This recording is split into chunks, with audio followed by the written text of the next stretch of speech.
जय हिंद दोस्तों और मेरे प्यारे बच्चों। आज क्लास 12th आरोह भाग 2 के गद्य खंड से नमक कहानी जो कि रजिया सज्जाद जहीर द्वारा लिखित है, इसका दूसरा भाग लेकर मैं डॉक्टर दीप्ति पांडे आपके लिए प्रस्तुत हूँ। इसका पहला भाग हम पिछले वीडियो में पढ़ा चुकी हूँ मैं, और ये दूसरा भाग है। ये है रजिया सज्जाद जहीर, आप देखिए। और ये एक बहुत ही सुप्रसिद्ध लेखिका हैं। इनका जीवन परिचय भी मैंने पहले वीडियो में आपको बता दिया था, और ये इस कहानी का दूसरा भाग है।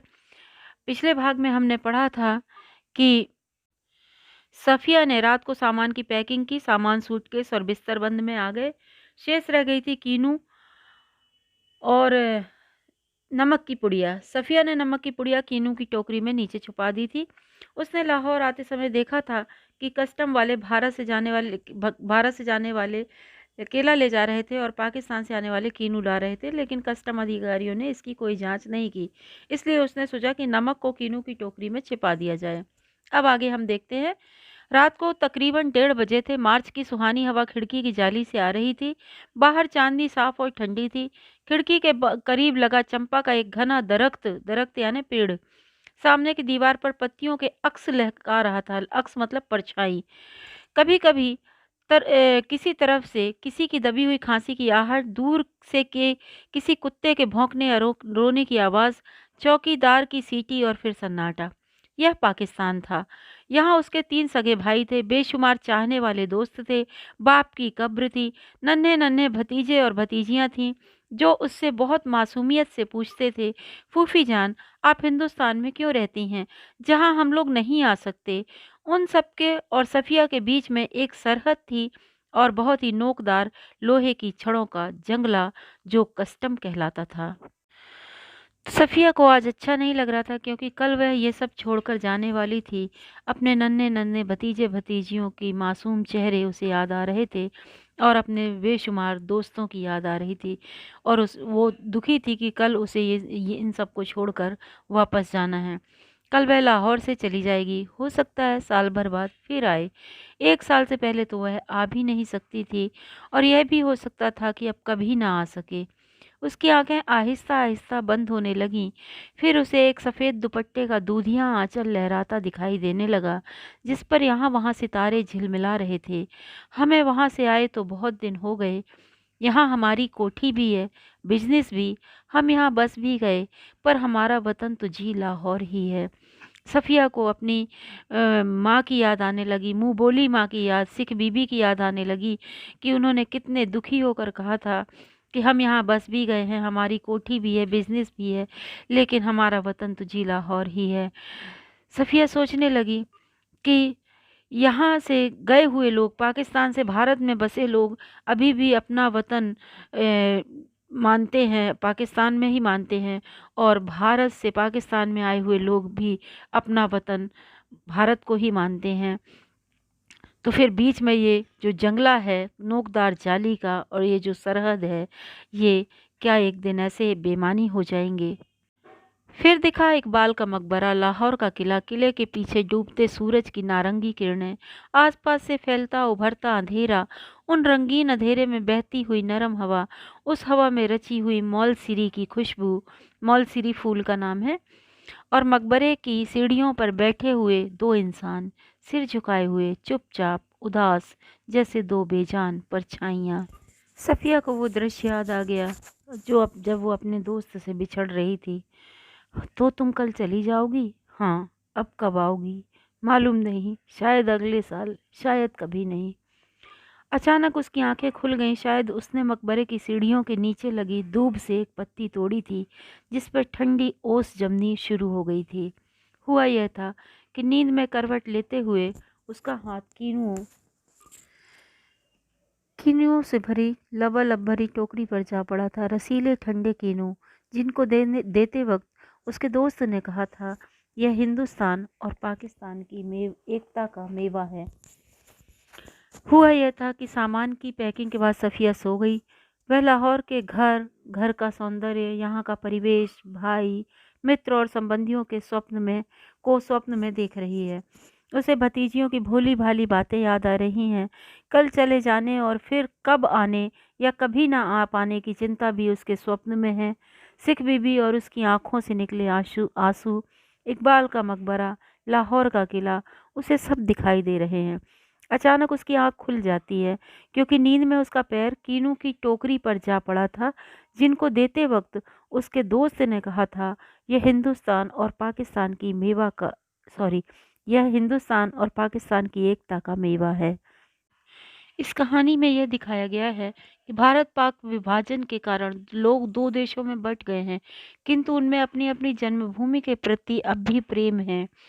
यहाँ तक कि वे एक-दूसरे को भी अपना ही बिछड़ा हुआ परिवार मानते हैं। और ये स्थिति विभाजित भारत, पाकिस्तान और बांग्लादेश तीनों जगह बनी हुई है। आगे देखते हैं। सफ़िया फर्स्ट क्लास के वेटिंग रूम में बैठी थी। दिल्ली तक का किराया उसके भाई ने दे दिया था। वह हाथ में टिकट दबाए वेटिंग रूम के बाहर प्लेटफॉर्म पर टहल रहा था।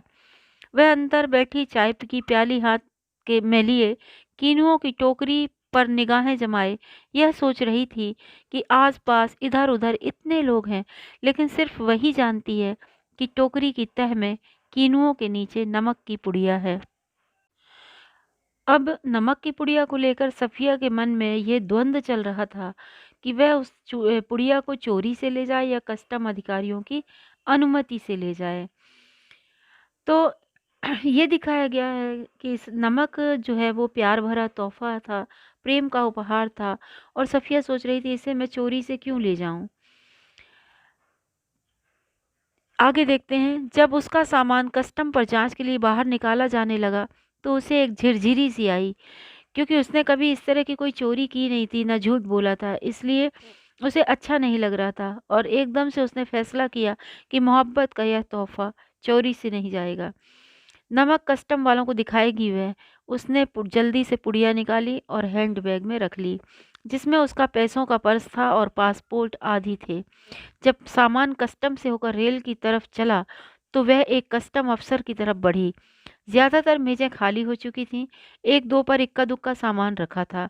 वहीं एक साहब खड़े थे, लंबा कद, दुबला-पतला जिस्म, खिचड़ी बाल, आँखों पर ऐनक। वे कस्टम अफसर की वर्दी पहने तो थे मगर उन पर जच नहीं रही थी। सफ़िया कुछ हिचकिचाकर बोली, "मैं आपसे कुछ पूछना चाहती हूँ।" तो जब उसका सामान जाँच के लिए कस्टम वालों के पास जाने लगा तो सफ़िया को हल्का-सा कंपन हुआ। उसने तय किया कि प्रेम की सौगात चोरी से नहीं ले जाएगी। इसलिए उसने नमक की पुड़िया निकालकर बैग में रख ली और जब सामान जाँच के बाद रेल की ओर चला, तो उसने एक कस्टम अधिकारी को अपनी समस्या बताई।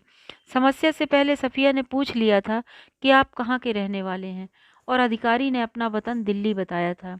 इसी आधार पर सफ़िया की हिम्मत बढ़ गई और उसने हैंडबैग से पुड़िया निकालकर अधिकारी की मेज़ पर रख दी। तो अब आगे देखते हैं कि क्या होता है। उसने हिचकिचाकर पूछा, "मैं आपसे कुछ पूछना चाहती हूँ।" उन्होंने नज़र भरकर उसे गौर से देखा, फिर बोले, "फ़रमाइए।" उनके लहजे से सफ़िया ने की हिम्मत बढ़ गई। "आप कहाँ के रहने वाले हैं?" उन्होंने कुछ हैरान होकर फिर गौर से उसे देखा। "मेरा वतन दिल्ली है। आप भी तो हमारी ही तरफ की मालूम होती हैं। अपने अजीज़ों से मिलने आई होंगी?" "जी हाँ, मैं लखनऊ की हूँ। अपने भाइयों से मिलने आई थी। वे लोग इधर ही आ गए हैं। आपको आपको भी तो शायद इधर आए।" तो उन्होंने बताया कि जी, जब पाकिस्तान बना था तभी आए थे, मगर हमारा वतन तो दिल्ली ही है।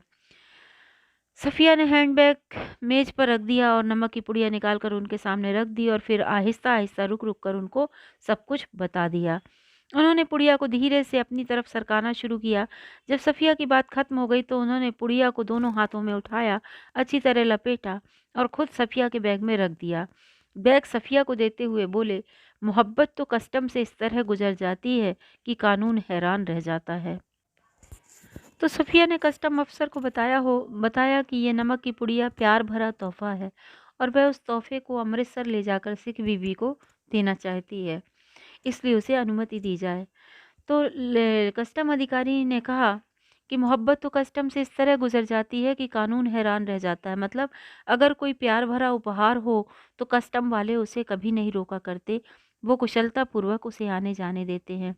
तो इस तरह कस्टम अधिकारी ने कहा कि अगर दोनों देशों के लोग एक दूसरे के वतन को अपना वतन मानते रहे तो भारत पाकिस्तान की शत्रुता एक दिन अवश्य मिट जाएगी। तो कहने का मतलब ये है कि कस्टम अधिकारी प्रेम मोहब्बत की भेंट पर कभी जांच पड़ताल नहीं किया करते। वे प्रेम की यह भेंट को ऐसे ही प्रेम पूर्वक भेज देते हैं कि कानून को इसकी भनक भी नहीं लगती है। तो नमक की पुड़िया जो प्रेम और मोहब्बत का तोहफा थी, वह प्रेम मोहब्बत को फलते फूलते देखना चाहते हैं। जो लोग हैं, कस्टम अधिकारी वगैरह हैं, मोहब्बत के सामने कस्टम वाले भी लाचार हैं। वो ये कहते हैं कि मोहब्बत के सामने कस्टम वाले भी लाचार हैं, प्रेम व लगाव के सामने कस्टम के कानून भी निष्प्रभावी हो जाते हैं। तो कस्टम अधिकारी ऐसा कहते हुए नमक की पुड़िया को सफ़िया के बैग में स्वयं रख देते हैं लपेट कर। देखते हैं इसके बाद आगे क्या होता है कि वह चलने लगी तो वे भी खड़े हो गए और कहने लगे, जामा मस्जिद की सीढ़ियों को मेरा सलाम कहिएगा और उन खातून को यह नमक देते वक्त मेरी तरफ से कहिएगा कि लाहौर अभी तक उनका वतन है और दिल्ली मेरा, तो बाकी सब रफ्ता रफ्ता ठीक हो जाएगा। इस लाइन में लेखिका ने भारत पाकिस्तान के संबंधों के ठीक होने की एक आशा व्यक्त की है। कस्टम अधिकारी का ये कथन बिल्कुल ठीक है कि यदि लाहौर का कस्टम अधिकारी दिल्ली को अपना वतन मानेगा और तो वह कभी दिल्ली की हानि नहीं होने देगा और वह कभी दिल्ली वासियों के साथ भेदभाव नहीं रखेगा, बल्कि उन्हें अपना मानकर उनसे प्रेम करेगा और ऐसी स्थिति में भारत पाकिस्तान के बीच घृणा कम होगी और उनके रिश्ते मजबूत होंगे।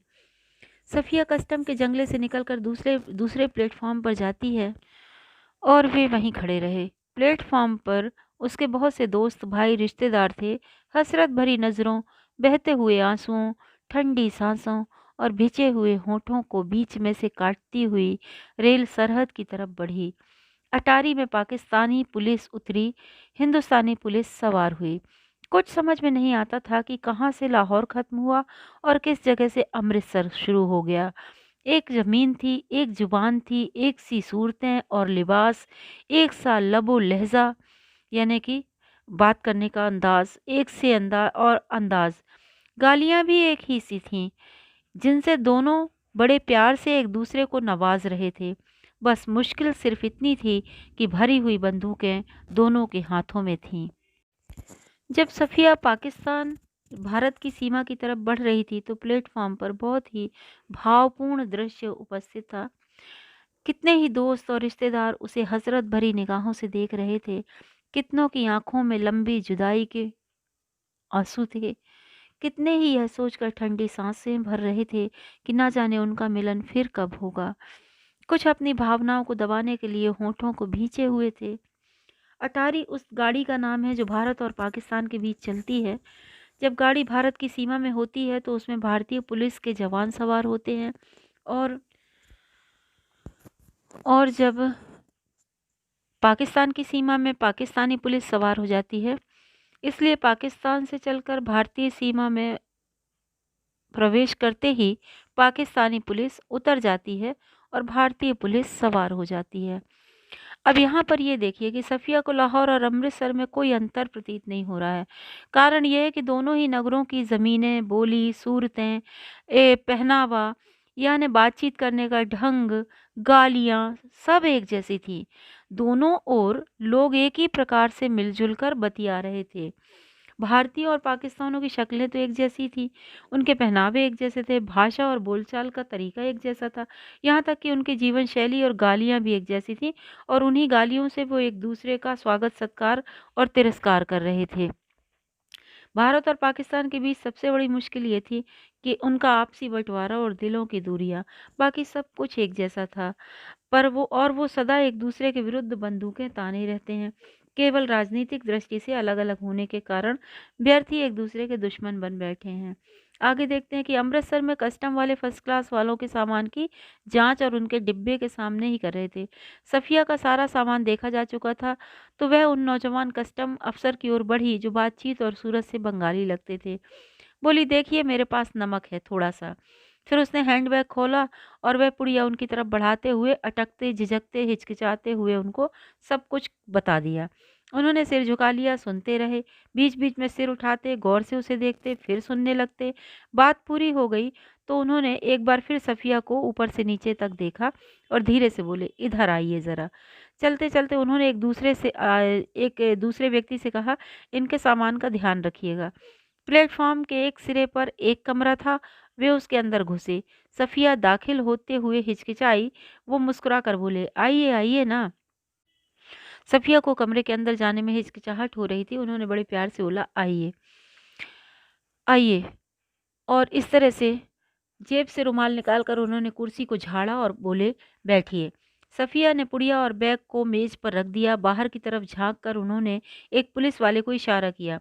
सफिया के पैर तले से जमीन खिसकने लगी। वो डर गई। सोचा कि ये कोई एक्शन लेंगे। सोचने लगी अब क्या होगा। पर उन्होंने कहा, दो चाय लाओ, अच्छी वाली। पुलिस वाला सफिया को घूरता हुआ चला गया।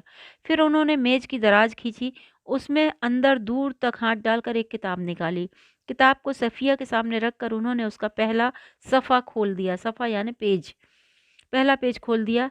बाईं ओर नजरुल इस्लाम की तस्वीर थी और टाइटल वाले सफ़े पर यानी पेज पर अंग्रेजी के कुछ धुंधले शब्द थे। शम्सुल इस्लाम की तरफ से सुनील दास गुप्त को प्यार के साथ, ढाका 1946। अच्छा, सफिया ने पढ़ा तो पूछा, अच्छा तो आप ईस्ट बंगाल के हैं? बोले, हाँ, मेरा वतन ढाका है। उन्होंने बड़े फक्र से जवाब दिया। अच्छा तो आप यहाँ कब आए? सफिया ने उनसे पूछा। तो देखिए यहाँ पर कि वो अमृतसर में हैं, लेकिन वो अपना वतन अभी भी ढाका को मान रहे हैं। उन्होंने बताया, जब डिवीज़न हुआ था तभी आए थे, मगर हमारा वतन ढाका है। मैं तो कोई 12-13 साल का था। पर नज़रुल और टैगोर को तो हम लोग बचपन से ही पढ़ते आ रहे थे। जिस दिन हम रात यहाँ आ रहे थे, उसके ठीक 1 वर्ष पहले मेरे सबसे पुराने, सबसे प्यारे बचपन के दोस्त ने मुझे यह किताब दी थी। उस दिन मेरी सालगिरह थी। फिर हम कलकत्ता रहे, वहाँ पढ़े, नौकरी भी मिल गई, पर हम अपने वतन आते जाते थे। तो यहाँ पर ये कस्टम अधिकारी जो हैं वो अपना वतन ढाका को मानते हैं। और पाकिस्तानी जो कस्टम अधिकारी थे वो अपना वतन दिल्ली बताते हैं। और सिख बीबी अपना वतन लाहौर बताती हैं। सफ़िया सोच रही है, वतन? मैंने आपसे कहा ना कि मेरा वतन ढाका है, उन्होंने ज़रा बुरा मान कर कहा। क्योंकि सफ़िया ने सोचा कि आप रहते तो यहाँ अमृतसर में हैं, इंडिया में, और अपना वतन ढाका बता रहे हैं। तो हाँ, हाँ, ठीक है, सफ़िया जल्दी से बोली। तो पहले तो बस इधर ही कस्टम था, अब उधर भी कुछ गोलमाल हो गया है। उन्होंने चाय की प्याली सफ़िया की तरफ खिसकाई और खुद एक बड़ा-सा घूँट भरकर बोले, वैसे तो डाब कलकत्ता में भी होता है, जैसे नमक यहाँ भी होता है, पर हमारे यहाँ के डाब की बात ही क्या है। हमारी ज़मीन, हमारे पानी का मज़ा ही कुछ और है। उठते वक्त उन्होंने पुड़िया सफ़िया के बैग में रख दी और खुद उस बैग को उठाकर आगे आगे चलने लगे।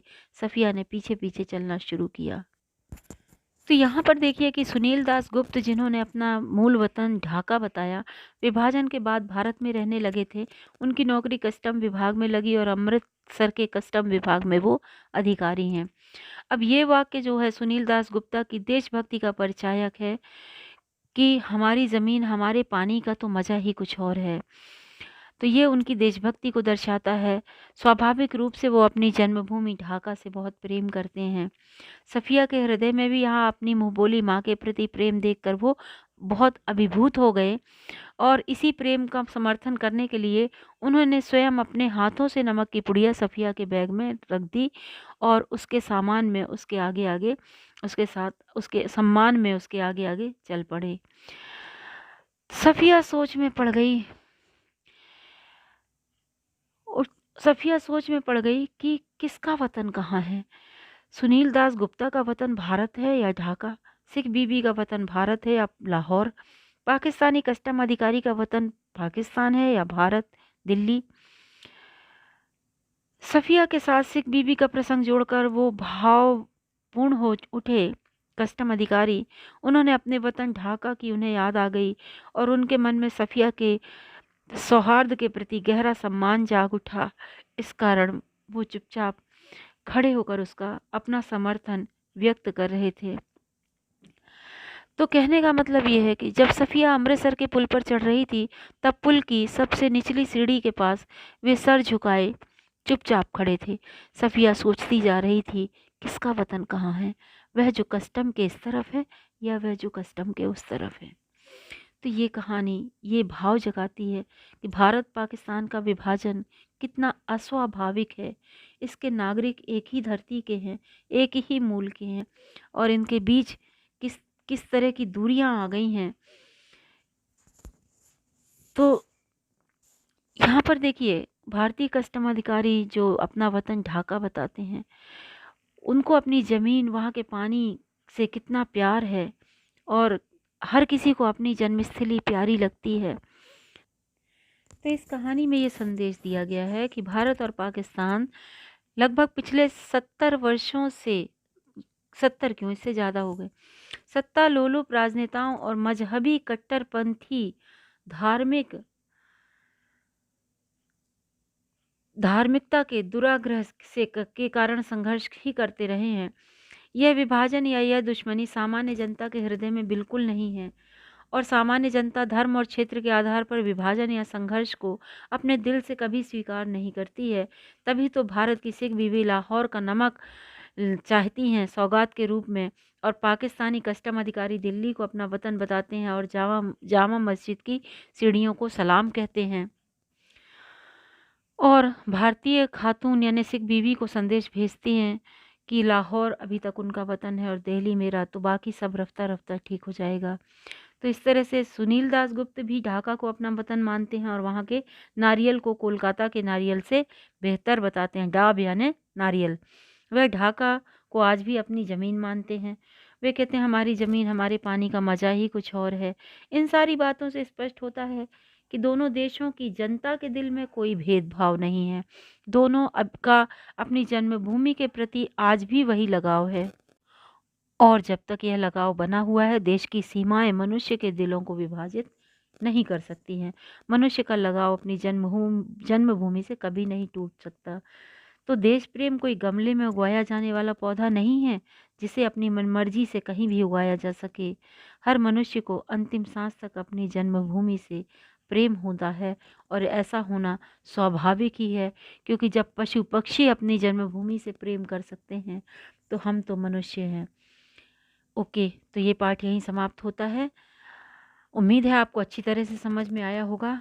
नमस्कार, शुक्रिया।